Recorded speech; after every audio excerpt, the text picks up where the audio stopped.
Bonjour à tout le monde.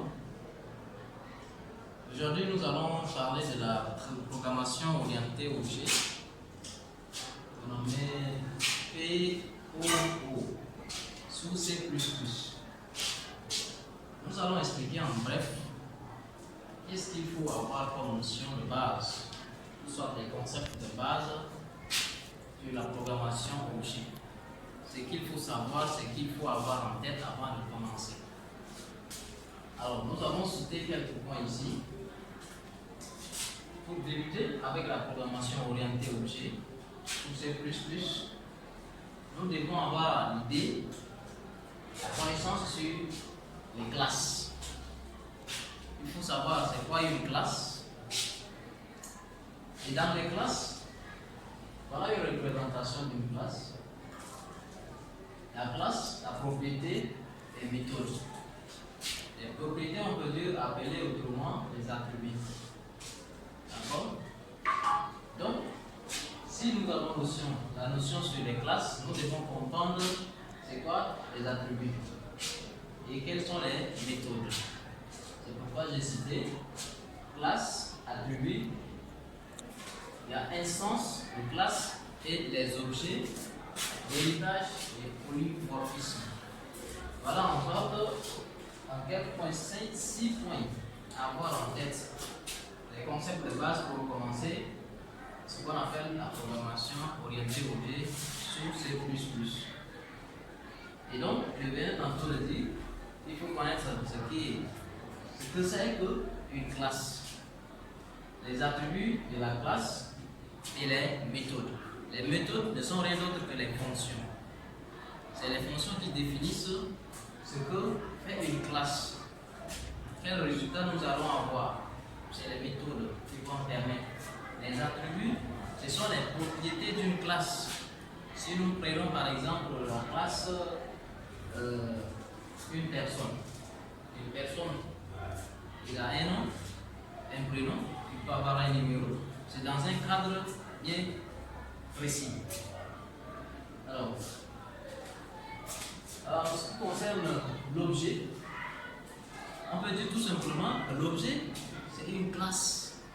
Également, c'est une classe et c'est tout simplement une instance de classe. Donc, c'est à partir de la classe que nous allons avoir l'objet.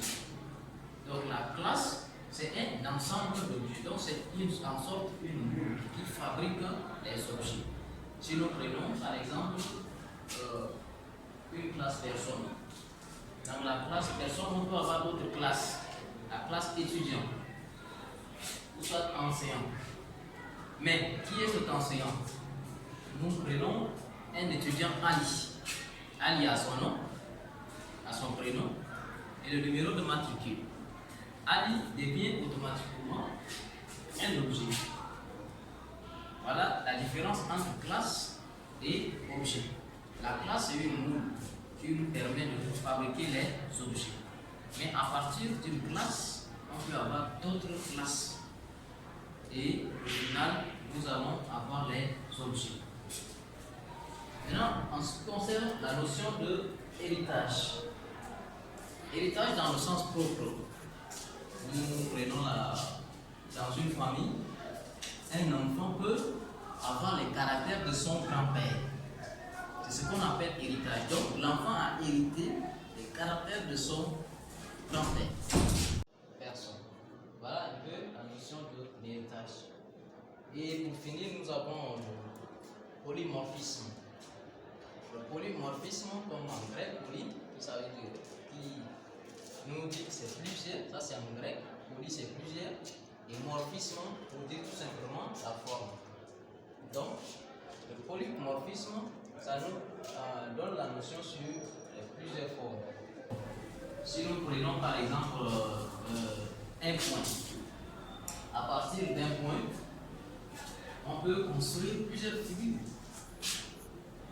Voilà un peu la notion de polymorphisme. À partir d'un point, on peut avoir plusieurs figures.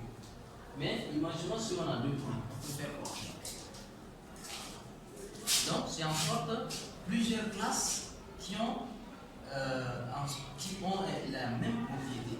On a plusieurs classes qui ont la même propriété. C'est voilà en sorte la notion de polymorphisme. Donc, sur plusieurs classes, les classes vont se regrouper sur un seul point. Voilà, un seul point qui a plusieurs formes. Et ces formes, on les appelle des classes.